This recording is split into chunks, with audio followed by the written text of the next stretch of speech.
Learning Higher Education. And we started these webinars. This will be our fourth one in the series because we recognize that with our membership, there are people all across, not just Canada, but the world, all being impacted by the same thing. So each week we do a different topic. This week is on leadership. And so the first thing we do is an opening poll, just so we can see where people are from and also see where people are at with where they are. And I'll turn it over to my colleague Erika from Canada, and then we'll shift things around just to introduce herself. Hi, I'm Erika Kustra. I'm both the chair of the Educational Developers Caucus within the STLHE and also the director of the University of Windsor's Center for Teaching and Learning. As we just mentioned, we're in Canada, but we look north to the United States because of the odd configuration under the water. We look across to Detroit. And it's a real pleasure to be here and to have this opportunity to work collaboratively with POD. And so I'm going to turn it over now to Donna to introduce herself. Thanks, Erika. Hi, everybody. I'm Donna Ellis, president of the POD network, just as of last month. And I also direct the Center for Teaching Excellence at the University of Waterloo in Ontario in Canada. And I see we have a number of colleagues from the US joining us, so welcome, as well as folks from Canada. The POD network is similar to the Educational Developers Caucus, but we have about 1,500 members, primarily from Canada and the United States in particular. A big population out of the US. So again, happy to be here and to do this jointly with STLHE and EDC is great. And now I'm going to turn it over to Angela Linse. Hi, I'm Angela Linse. I'm the past president of the POD network. And I am also the executive director and associate dean of the Schreier Institute for Teaching Excellence at Penn State University. Definitely south of Canada. There you go. So thank you. So the Society for Teaching and Learning in Higher Education, for those who are unfamiliar, we have about 1,300 to 1,500 members, which includes educational developers, faculty, staff, students, and administrators. So we're a big happy family amongst our different groups, and we're thrilled that POD and STLHE could do this together. There is a URL for opening and opening poll that you can do. And then Jay, if we could scroll up and we could just see where people are from, that would be great. My internet connectivity is not so good where I live, and I'm unfortunately. So we can see that I see it. So you can see where our membership from this particular webinar is going. We have currently 112 participants from over the US. When we look at people's roles, I'll just scroll down to the roles. You can see we have, again, a variety of people. We have institutional senior leadership to, oh, can we go down to question 2? There we go. What is your role? There we go. Screen bigger on the share screen, make the page bigger. It's hard to read, I think. Yeah, so what it is why it's jumping like that, just so people know. Every time somebody adds something, it automatically will scroll back up. So that's what Jay's competing with, is as people are adding to the webinar, we go there. So we have a wide variety of people from different areas on a campus. The majority are from teaching and learning centers. Yes? To make it larger, I think if you just hit Command+, it'll make that view for all of us bigger. And I should have introduced Jay McDonald, who's from our secretariat, is actually controlling things in the background. And thank you, Jay, for keeping us all here and honest. What is the current state of campus being open? And as we can see, we have encouraged but not required to work from home, campus building access restricted, and the majority are officially closed. When we look at the status for spring and summer courses, spring and summer is predominantly online, which we didn't have. Just so you know, we've been doing this poll for the last 4 weeks, so we'll eventually send this out to the membership just to show you how things have changed so quickly in less than a month. The status of fall classes on your campus, and this is the one that's very interesting from a Canadian perspective. We're starting those conversations this week with directors of centers. Fall may be online or emergency remote teaching. They're the conversations that are happening, and those are still happening, and undecided is still a little bit. Where you'd like to see yourself on your campus. Where you see yourself on campus from a leadership point of view. And again, it's jumping because people are adding, which is fantastic. We have the majority are formal and informal leadership, meaning a bit of both. And then we have some formal leaders and so on and so forth. How do you see your center's role? Majority of our centers are central, which is. Uh-oh. She froze. Yep. So Denise has just lost some of her she'll come in. We lost you. froze. Sorry, I was saying for some of the centers within our organizations, they were more on the peripheral or on the margins. And with COVID-19 and this emergent remote teaching and all the other things, many of our centers have come more to the center, which is quite interesting in and of itself. And that's sort of, we have where we are with this. I'm going to turn the floor over to Erika with the first question. And those who are new to doing Zoom, just so you know, we do have a chat function, so feel free to chat and we'll moderate the chat. We also have the ability, I mentioned every time, that if you hold the space bar down, you will automatically unmute yourself, which is great if you want to talk, not so great if you are typing and making a very adamant space. We'll have a Google Doc, which will become shared, and we'll share the link with that. And any other questions about Zoom, feel free to put them in the chat and we'll try and respond to them. Over to you, Erika. Yeah, so welcome everyone. As you can see on your shared screen, what Jay is doing is showing you the open-ended questions that we've posted in the Google Doc, and he's going to now post in the link to the Google Doc into the chat. And that way people can go in and you can all simultaneously add and contribute that way. And we'll share this document along with the recording with you later. And so the Google Doc is popped up there. If you copy that link, the thing that I found the best for when I'm working on it is I shrink my Zoom to half my screen and I put the doc on the other half, and then I can see both and see how everybody's doing. So the first question we had was, what does educational leadership look like during this period of COVID? And we had some initial thoughts that I just wanted to share with you, both from the perspective of a leadership role in the Educational Developers Caucus, but also in terms of a leadership role, a formal leadership role as a center director. And then I'm hoping that you will start adding in some of your own points and we can pull some of those. So I had them under themes. One of the things I think are true for me in the role that I have as a formal leadership role, but also true for people with informal leadership roles, is the importance of thinking forward.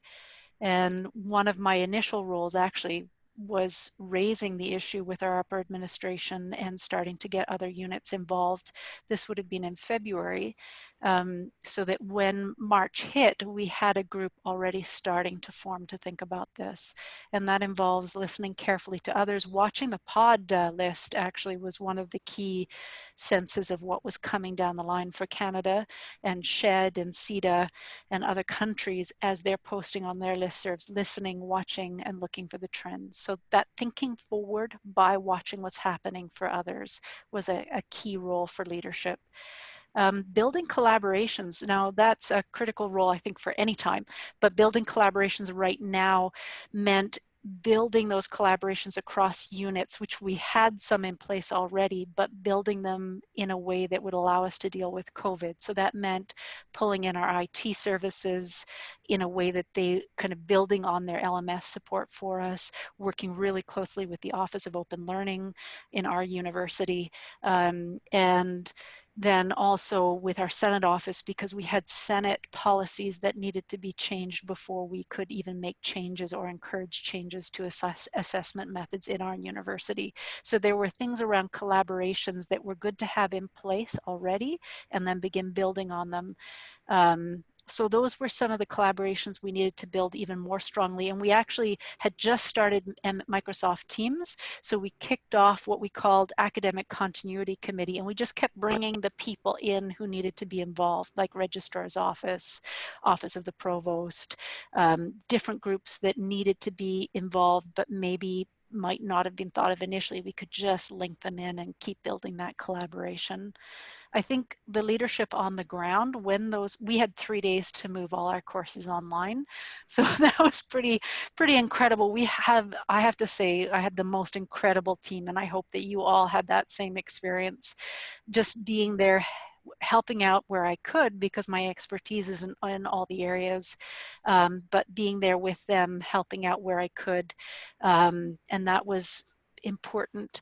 The next theme was reaching out. Because I don't have the expertise, and because no one person I think really does, is being aware, having already had some networks. I had some people who I knew had expertise, and reaching out and just quietly asking them, would you be willing to share this, either more broadly on the EDC list or more quietly in our own institution. And so that reaching out and delegating and distributing the leadership, I think, was an important part of leadership in COVID as well.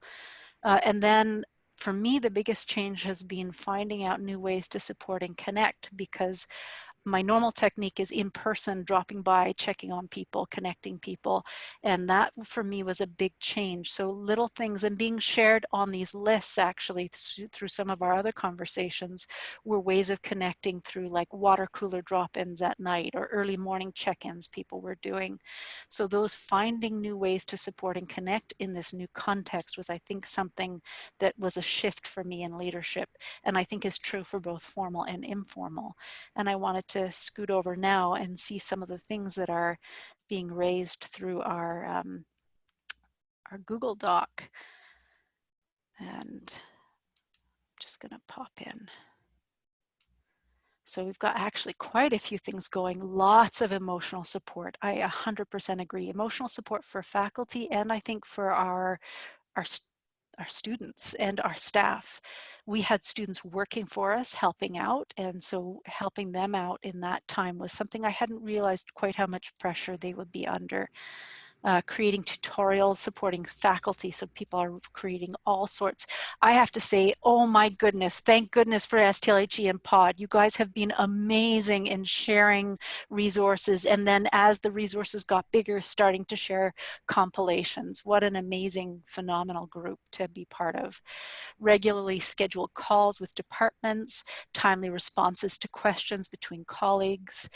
Empathy and emotional intelligence, you can really see that coming through 100% in the needs for leadership at the moment. Listening to various educational leaders to hear what is needed. A lot of listening, and if you have the chance to be at some of those meetings, and it depends, different people will have different access, but to hear the concerns that deans are raising, that the registrars are raising. Encouraging faculty to let go of teaching everything. One of the things that people keep saying is this is not business as normal, especially for this term, but also as we go into summer, it's too short a period to do full online learning in the way we might want for a purely online course that's been developed over a year. So having a place to go for all questions about teaching. We have been having some drop-in hours, for example, through our Blackboard system, but also trying to create a wiki where we can continually add suggestions. Being intentional with how you continue with the semester. We're starting to build some resources, and I can see that other groups are too, and starting to share resources for the people who have to start their designs for online courses for the summer. Thinking ahead, making sure that their responsibilities are clear. That, I have to admit, I've been finding a little hard to do, and I'd love to know if people have suggestions for how they're doing that in the changing context we're facing. And encouraging rethinking assessments and exams 100%. Being the liaison, the hub. One of the things Mary Wilson shared in their models of teaching and learning centers is one of the models is hub. And right now, I think we're definitely playing that role for a lot of places, connecting and linking people in. Managing communications at institutional levels. I think many of us are doing that, and advocating for the university to communicate policies clearly. Definitely as advocates for teachers and students and staff. And I'm going to invite anyone who would like to open up your microphone, and do jump in if you want to make a comment or ask a question.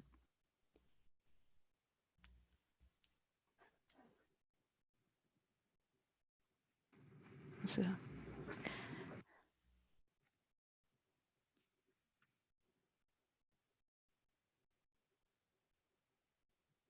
Thanks, Donna, for your response. I was about to ask that to the whole group. I guess I meant like an actual experiential strategy. Like, I know when my spouse will often be like, well, what would you advise someone else to do? Actually, I should probably ask myself this question. If one of you came to me and said, how are you helping people make the tough trade-offs? Mm-hmm. one of the recommendations for our Office of Open Learning, they had a worksheet they created where they walked people through, they called it kind of a 2x2 sheet. So think of 2 things that you absolutely have to cover. Think of 2 ways you can change, and it just to keep it a manageable list. It was actually, I thought, very clever in helping someone who is anxious just begin to focus on something simple, 2 things. Thank you. See if I can get permission to share it. I thought it was a very helpful, practical handout, and if I can, I will post it to our listservs. Okay. And I meant prioritizing within a course, just how to, on my campus, they don't usually have much experience even with the classic dream 5 years out question, what kind of learning outcomes matter most? And then they've got anxiety within like maybe a social work program, for instance, about subsequent courses and just feeling that the students have to be prepared for those. Well, I think the way Donna just phrased it, and also the way that Isis Artsy Vega in the Pod Network said, look at the outcomes that you've already can check off that you've addressed in the pre-transfer to the remote learning, and what do you still have to do that you can prioritize, bring forward. I thought that was great advice. It helps narrow down, like if you can't cover everything, what is it critical that you as the instructor play a role in to move the students forward in terms of your learning objectives. If you don't have learning objectives, that's a little harder. This has to be the biggest push for learning outcomes that I've ever seen. It's almost like a major campaign for learning outcomes across campuses, because the ones who have clear learning outcomes, I think, are finding it a little easier to strip. And the ones who don't, I can tell they're struggling. And I think the ones facing accreditation and the new faculty or the sessional faculty, I've certainly heard a lot of anxiety from the people in those situations because they have the greatest job insecurity. Right. Hi, this is Ryan from Adelphi University in New York. One thing that we've been dealing with, or one thing that I guess we're starting to think about where we're moving to after we've been playing reaction catch up to everything that's going on, is starting to try and move our faculty away. And I've heard communities of instructional designers, I know this was something that like the Pedagogy Slack ID group has been talking about or been mentioning, is the remote learning versus online learning. And it's something that our unit has started to talk about as well, of how we're going to put together programming to get our faculty to not necessarily think about their teaching in terms of contact hours, because that was an easy one-to-one, you know, I can take my 3 hours of meeting with my students and just put it as a 3-hour synchronous session on Zoom, and really get them to start thinking about instructional time and taking some of that work into an asynchronous modality. Yeah, the way that Penn State's been differentiating online from remote is that online courses have been designed to be online. Every engagement has been thought about, instructor presence has been thought about. It was intended originally to be online, whereas when we moved in the middle of the semester, we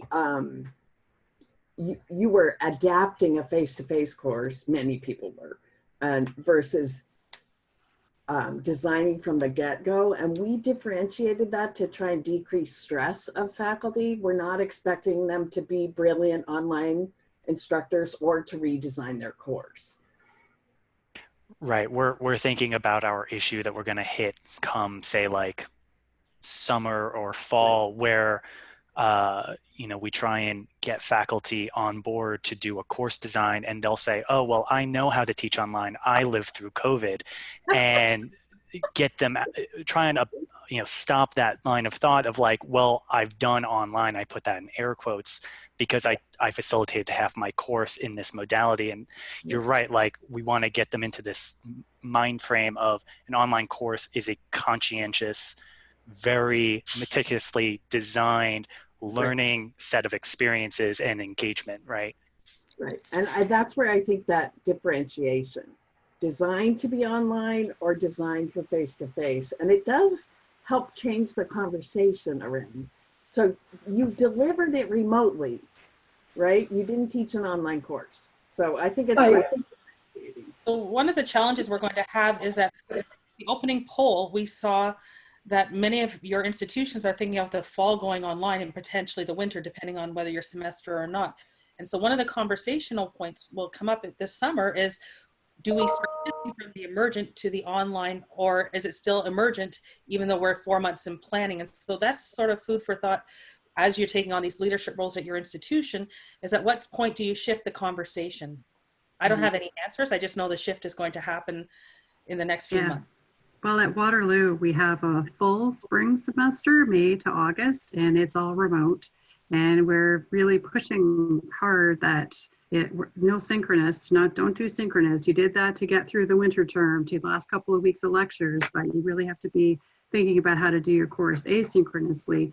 And we don't have any class schedules. So faculty members don't have a class time. And that's a big wake-up call for a lot of them. And there's only 1 week slotted for exams at the end of the semester, and that's another big change. So there's been some systemic things that have been done by your institution that have sent some pretty clear messages about what's expected. On this note, I'm going to suggest we switch to this next question, because the comments are starting to lead into actually beautifully transition into the second question, and I'm going to turn it over to Donna, where we can explore some of them in even more depth. Sure. Thanks, Erika. So yeah, challenges, lots of challenges we face as educational leaders and with institutional leadership as well. And I've been trying to scan some of the many responses that I've already put in there. I'll maybe add a couple of my own, and then we can maybe turn into what people are inputting into the document. One of the things as a teaching center leader that I'm finding that's really different for me and has been quite a challenge is how fast I have to make decisions with little or no consultation. That's not how I normally do my work. It's often very collaborative, and it's collaborative with other units, and we just keep saying there's just no time for that right now. I mean, our next term starts May 11th, and a lot has to happen in that time frame. So that's been one big challenge for me.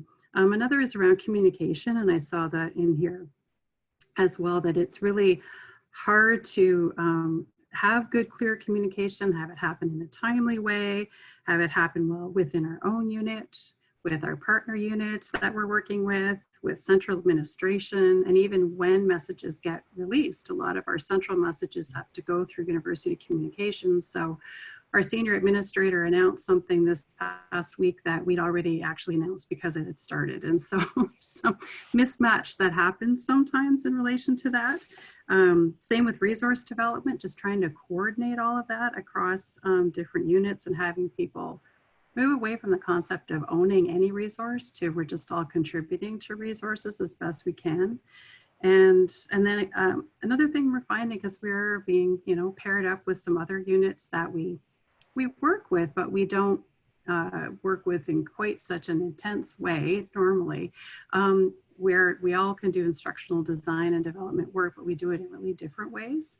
And that's been a bit of a challenge to try to figure out just how to bring together some really different approaches and to leverage the strengths, but sometimes it leads to some confrontations, for lack of a better word. So those are some of the things that I'm thinking about in relation to challenges. What are others saying? I see the very first point around workload challenges and people just doing immense amount of work and things being canceled and just trying to make all of that happen. Communication issues with our faculty being a big thing, more about increased workload. What happens when people get sick? Our own staff, our faculty, what happens in that situation next term, this term, if they get ill? How do we help them work through that? Let's see, what else am I seeing in here? Getting into the unknown short term while simultaneously needing long-term contingency plans. I don't think I'd ever thought about the term contingency plan until the last month. There's been a lot of contingency planning going on, and it is hard to think about.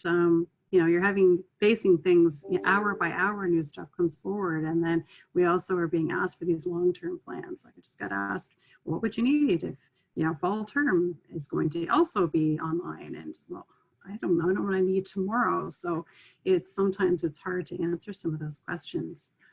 Tight control over email communications, can't send out weekly newsletters. Yeah, there's just so much email traffic going on, and it's hard to make sure that consistent messages are coming forward. Concern over budget, student workers. Yeah, how do we get the help that we need? What's going to happen with budgets? What's going to happen with staff that we have? And will we be able to retain all of those people is a big question. Hopefully, yes. Teaching compassion to others has got a lot of asterisks after it. And maybe if some of the folks who found that as being an issue would like to tell us a little bit more about who all you are trying to teach compassion to. Is it your own colleagues in your office? Is it your faculty, your administrators, everybody? What else can you say about this? I can speak to that a little bit. Thank you. I'm Kirsten Elmer. I'm from the University of Massachusetts in Amherst, and we have created a number of online resources, and one of them is actually on our website, and one we titled Explicitly Teaching with Empathy and Compassion During COVID Times, because we really wanted to emphasize that we felt that initially a lot of focus was just on technology, which is understandable, right? So people trying to figure out, what technology to use, how to use the technology.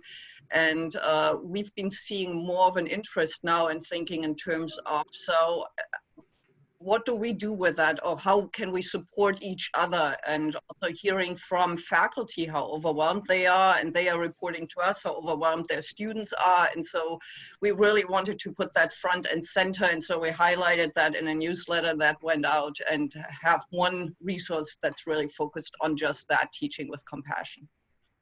Thank you. Anybody else who identified this as a particular challenge, like to share some more? I can share. Thank you. One of the things that came up for us is faculty who are in teaching in either our accredited programs or those that feed into those programs are really concerned about maintaining integrity. And so I've heard people really be concerned about cheating and wanting to decrease the amount of time that students can take the test, or making sure that the tests are only taken synchronously. And my concern is that they're not considering the equity issues, especially with a lot of our students have access issues. And so I guess the challenge that I'm having is being able to communicate that in a way that acknowledges that they do want to be authentic with their programs. But I'm trying to say, okay, ease up on the students and what they can manage. Yeah, thank you. There are just so many different competing priorities all the time for everybody involved in this, right? Our faculty, our administrators, our students. And yes, some compassion and flexibility is helpful for sure.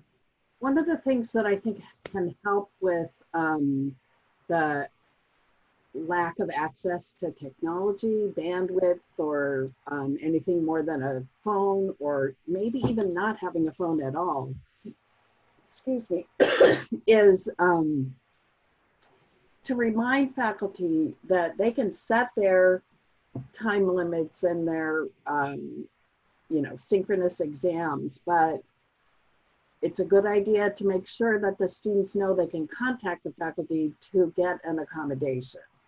And we've been trying to put that message out there that you have academic freedom to set the parameters of your assessments, but there is a need to accommodate people and to always make sure students know that. Then you're not saying you need to be more compassionate, which may irritate some people. Even though I totally agree, we all do need to be more compassionate. Yeah, thanks, Angela. Another comment in here that got some asterisks is around regular processes and procedures will be overwhelmed in coming weeks. And yes, this feels like my life right now of making up new processes and new procedures. And again, without as much consultation as I might like, but knowing that what we've been doing is simply not feasible. And we're seeing, you know, staff burnout and well-being issues. And STLHE EDC did a great webinar last week about well-being. So I encourage you to go look that up. There were some really good resources shared there. But yeah, how we did our work is not going to work moving forward. It's a whole new world. And so there's a lot of pivoting having to happen. Let's see, what else is in here?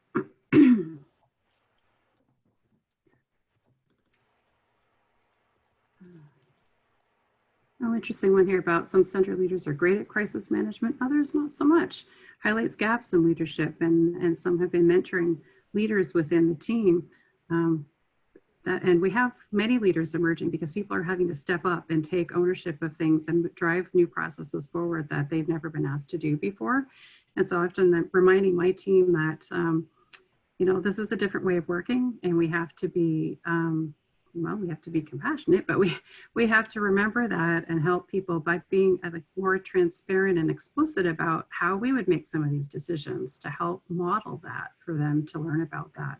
That's been an interesting piece for me as well. Let's see. Oh, this is an interesting one. Asking help from higher ups is often heard as criticism or complaint. And now trying to handle things on my own and hope for the best. That is a tricky one, isn't it? I mean, I have lots of conversation with my senior administrator, and at times I do feel like I'm complaining about things. So I just need to vent to somebody who's not on my existing team. And so sometimes how I deal with that is I vent, but then say, so what do you think about this idea and how to deal with it? And so at least there's some proactive piece to it, and it's not just my complaint or my challenge being shared, but we need to share with each other too about this, because it's very emotionally draining for everybody involved. Donna, can I just say very quickly, this is where these sessions have been so awesome and helpful, because for example, someone had asked if we could share the survey results, and yes, Denise said we'll be sending that out. It's much easier for me to go to my upper administration, and you should have seen their look when 3 weeks ago I said, I think we need to be planning for August, and they thought I was crazy. But it was much easier when I went back and said, such and such and such and such are planning for fall. Perhaps we could set up a conversation.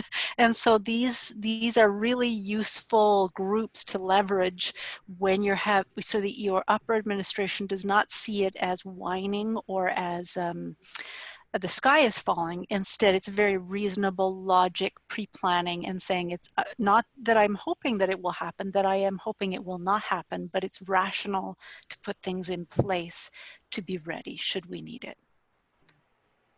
That's a great point, Erika. It's just like, as we often do, we point to best practices elsewhere. Well, these are maybe not, this is just others' context, and this is likely to be our context. So how do we get thinking about that? That's a great great point. And I do use ideas from these webinars that I do take to my senior administrators, just like that, to say, well, I was on a webinar today, and other folks elsewhere were talking about this particular topic. I think we need to think about it. So thank you. That's great.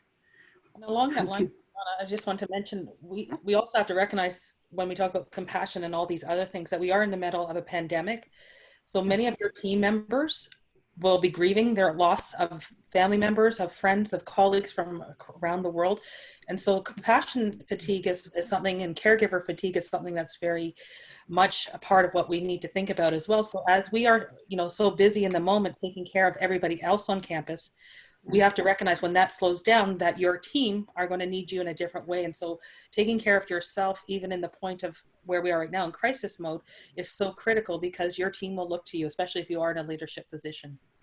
Yeah, thank you, Denise. That is really important. And even if people are not, grieving for lost others, which is very intense and immense, they can be grieving for the changes in their jobs. I had a colleague who'd been planning for many months for a conference that had to be canceled. And I know this on a very different scale, but there was an amount of grieving that happened with having to just let go of that and then try to figure out how else they could contribute. And so there are lots of sources of grief, for sure, happening these days. I think there's a certain amount of grief just for lost normalcy and yes. lost contact and family contact and yes, collegial contact and all of that. That I think we haven't had any time to pay attention to that, but I think that's I think all of us to some extent are probably undergoing that. So can I ask a question of everybody? Has there been discussion at your institutions about the impact, the higher level of impact on some faculty who are doing both elder care and child care and trying to teach at the same time?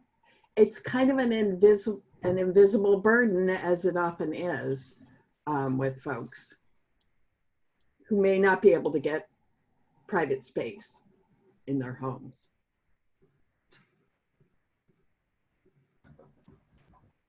I think that's a huge question for our faculty at Bridgewater State. Great question. I keep wondering too, even with my own faculty fellows who work with me and report within our team, it's differential who can do as much right now. It's not the same. One person is facilitating tons of webinars every week for 80 faculty in her department. The other one is juggling a 2-year-old and another small child at home and has all kinds of other burdens on her, happens to be Black too, and has additional disadvantages. So I've been wanting to write Appia in the New York Times, the ethicist, about like, how do you decide the ethics of who's supposed to do how much work at a time like this? Yeah, I think we just all do what we can, and that's about all we can do. It's interesting too, I have just how different personalities are trying to deal with this situation. I've a number of introverted folks on my team are saying, I'm spending so much time in these web conferencing meetings that when my friends contact me in the evening and want to get together for a Zoom, happy hour, I'm done. I can't do anymore. I just need to go and find a quiet space to kind of regroup. I'm going to turn things over, I think, to Angela now to move us into our last question about what it is we can do. So Angela, over to you.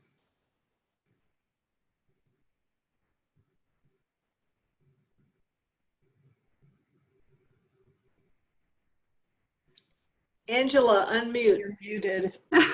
Did she mute herself? Come on. Yes. Okay. Get used to muting and not used to unmuting. All right. So heading back down to what can we do as educational leaders? And it looks like there's a lot of great examples here. Trying to stay positive, which has its own level of stress. But I think in many ways, faculty developers, educational developers are those hubs of redistribution. So I think we have a unique opportunity to redistribute the successes that we have out there in ways that other people don't, because we're so well connected to folks. So we've had some really great success in having our faculty consultants work with some of the learning communities that are around our campuses, and then redistributing those to other communities. So sharing success is a great idea. Let's see, what else do we have? A lot of people mentioning open office hours or open Zoom consultations, and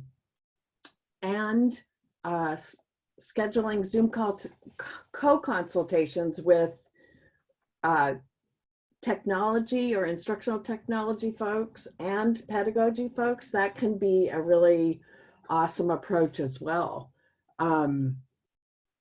Again, community, bringing faculty together for community is a wonderful thing that we can do. Sometimes people just want to hang out so they can listen to other folks and get ideas from that. Sort of the things we do on listservs, right? We can turn those into Zoom sessions. Let's see, what else do people have to add? I know you're all typing madly. What did I miss here?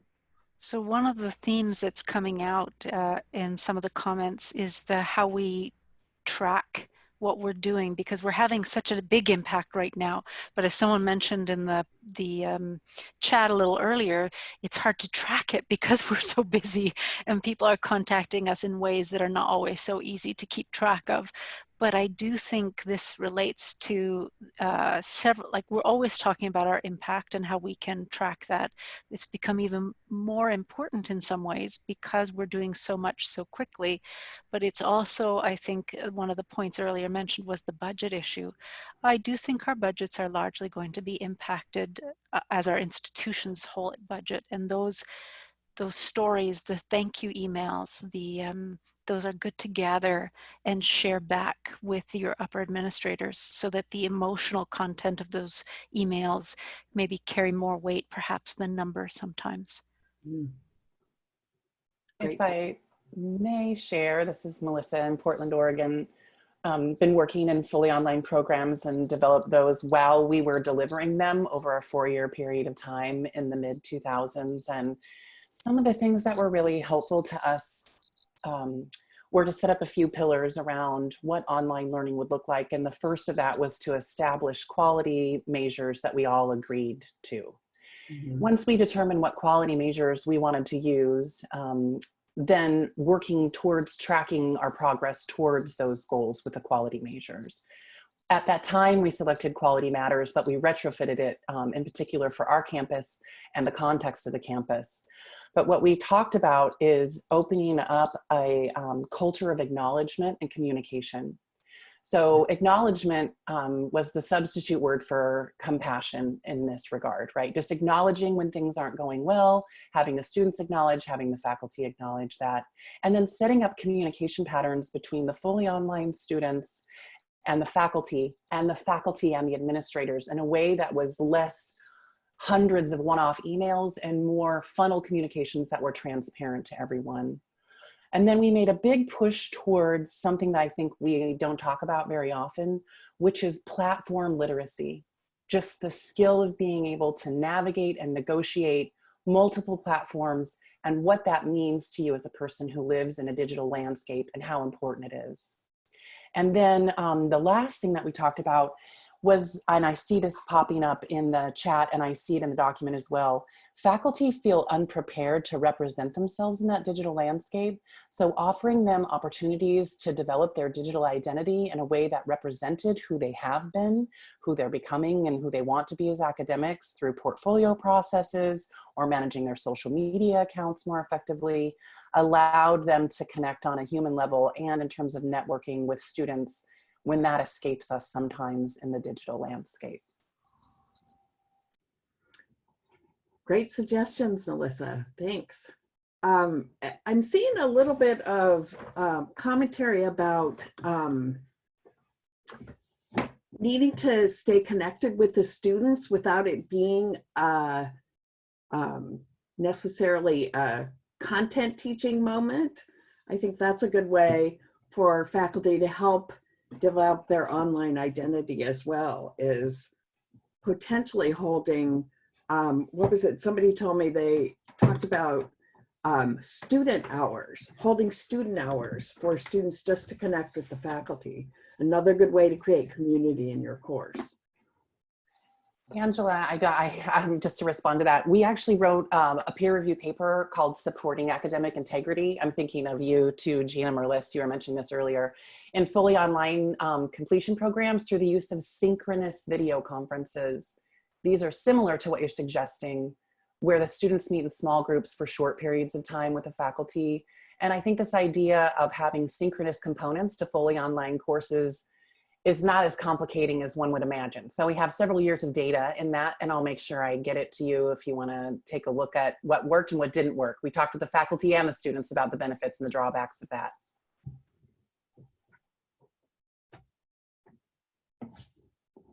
Other suggestions? I see people continuing to type here. We have Silly Hat Day. Okay. To have some fun Slack channels where people share just regular everyday stuff, recipes, as we all have been getting to know each other's pets these days. Let's see. How about some additional suggestions? What about Angela? I was gonna do, is it okay if I jump in with an idea? Sure. Okay, so I was just going to say one thing that we're trying to do in our center is, of course, rethink all of the programming that we offer. And in some cases, we have programming for graduate students that ends up on their transcripts. So we're feeling pretty compelled to try to do something there. But in other cases, it's all quite voluntary. And so we work together as a sub-team of our group to identify criteria for thinking about what we are going to keep, stop, and start. And it's been nice to have something more objective to look at our typical programming to say, well, you know, here we're going to rate it according to these criteria and see what we can just let go of. And I think it's helping with some of the, again, potential grief process around having to let go of regular things, because we can see that it just doesn't meet the needs for the current criteria that we have. So just a different kind of system to put in place to help with some of the workload issues, because people are just wondering what all they can do, and often it's still way more than what is really feasible. And interestingly, having some of your planned workshops or short courses online, or not online, but by synchronously, can actually help build that community, particularly among graduate students who may not be home, right? They may be home is in your community where they are currently isolated. And this might be particularly important for students from other countries, or even those who are at home in other countries and not being able to get back to your campus. So we have certainly found that the grad students are very interested in us continuing in a remote way some of our programming. And Leanne Tomasic from Kent State, hi. Thinking about that remote programming and changing center programming, we have an intersession. So we have a 4-week period in May through starting of June that is a very intense 30-hour-a-week type thing for faculty. And we initially were saying, we're just canceling it. This is too rough. It's face-to-face 4 hours a day, and then you have homework, and it's about the flip module. It's them experience the flip classroom as they're designing it. But last week, after talking with more faculty after a spring break, you know, all these faculty are going remote. And so I was inspired that while it will be different going remote and having the programming remote, really could help faculty build a different type of community. And so not only just being inspired by all the faculty doing remote classes, just trying to rethink about what this is going to look like remotely, and the flexibility, because we talk about having flexibility with students, but also flexibility with faculty and instructors who are going to be part of the program.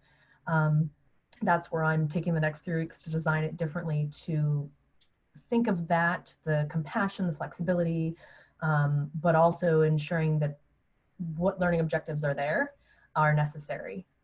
But any suggestions on this, I'm seeing, yeah, we're maybe developing criteria together. That might be something, or thinking about it with them might be helpful.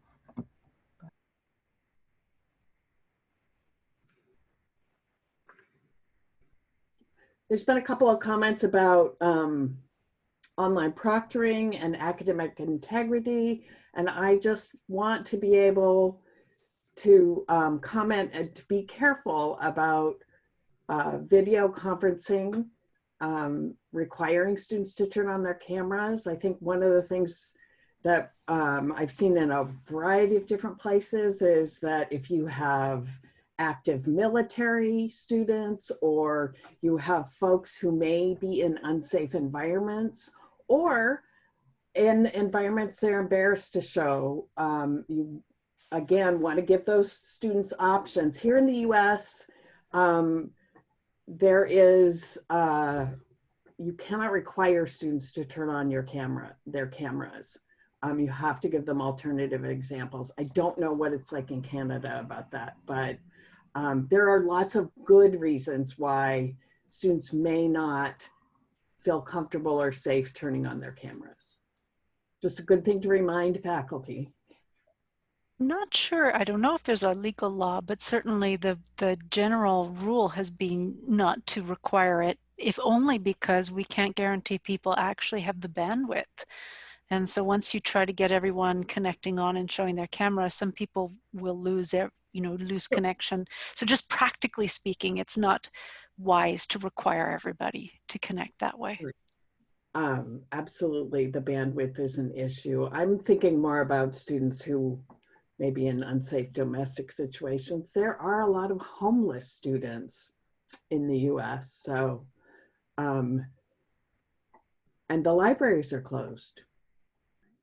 So just something to remember, we are telling people they can always do something on paper and use the university's postal address to mail things in if they need to. We're trying to emphasize flexibility, which is also part of that compassion. So I want to join in if I can. And I 100% am with you in what you're saying. Casey, is that? Yes. Casey? Okay. Yes, it is. I'm 100% with you in what you're saying, but I'm coming across faculty who are saying, well, how do I know that they're engaged with me? If I can't see their face, then what if they're off doing something else? They're playing on their phone, or they're watching TV, and they're not, paying attention to what I'm doing or telling them, and this and that. And I tried to make the points that you all just made, all the various reasons. And then they talk about rigor and they talk about discipline. And I try to explain that at the end of the day, if they're performing on the assessments, that's the point. If they're performing on the assessments that meet the objectives of the class, that's what matters. It doesn't matter if they're staring right at you through the monitor. It matters that they're able to complete the work. And they're also the people usually with the synchronous classes. And it's been a real struggle because I am on that compassion side with everybody else, and pare it down to what they really need to know. And let's work really hard on making sure they get those points. But I am having a lot of resistance. And then when I try to talk to my administrators to try and get some backing, they really report that, oh, our faculty don't do that. Oh my gosh. I mean, I think we all have sympathy, I guess. So speaking with a little compassion for faculty initially are going to default to what is familiar to them, right? And they run their classes with proctoring in class, or and even those folks, I mean, it's kind of ironic because students surf the web all the time in class, right? Exactly. This isn't any different.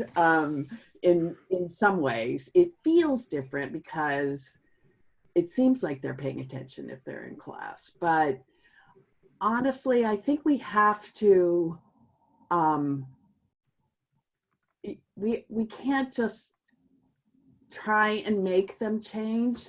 It may be that they keep doing, they do synchronous exams, they find out some things, and the next time they come back to you, they might be more open.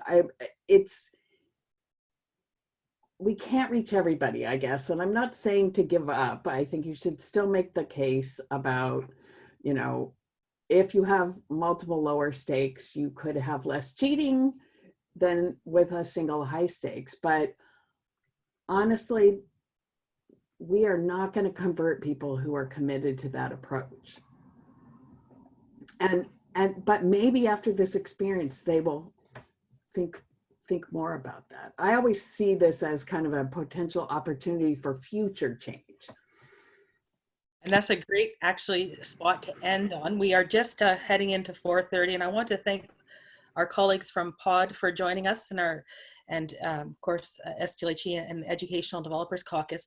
This has been an engaging hour. I mentioned it in the chat, STLHE and our constituent group, the Educational Developers Caucus, created the website keepteaching.ca. The webinars will be housed there. We'll curate from the chat into the Google Doc. That will live there as well.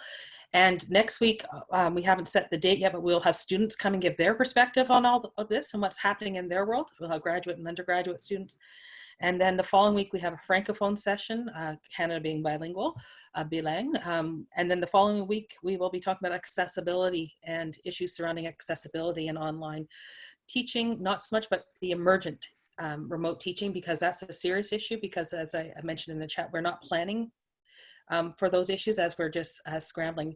Donna or Angela or Erika, did you have any closing comments before we sign off?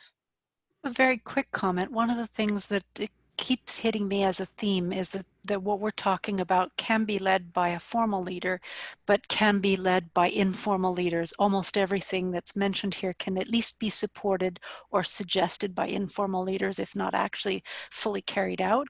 And so it's phenomenal time to remember that it's a great opportunity to start to support and develop people who are your future leaders, and to support people who are stepping forward and taking the opportunities and helping everyone to grow through this. So it doesn't have to be done by one person, I think. And so the formal and informal leaders are really powerful. I'd like to follow on something that both you and Donna have said, Erika, is that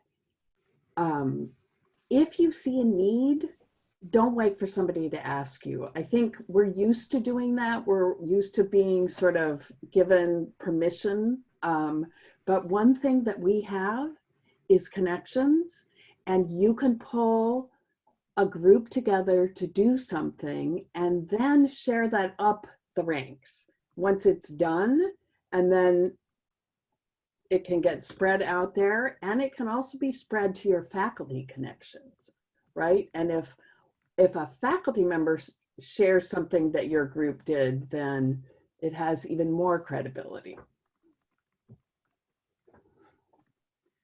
And I'm just adding my comments into the chat, which is for another way to extend the conversation is to join the POD Live webinar this Wednesday from 3 to 4 Eastern, entitled You're Not Alone, Supporting Each Other Through the Coronavirus Crisis. So more conversation, I think a slightly different format potentially of some breakout groups for some different kinds of conversation, but we need to just keep sharing, right? This is how we're going to help each other get through this. So thank you so much for organizing this, Denise and Erika in particular, and great to be part of it.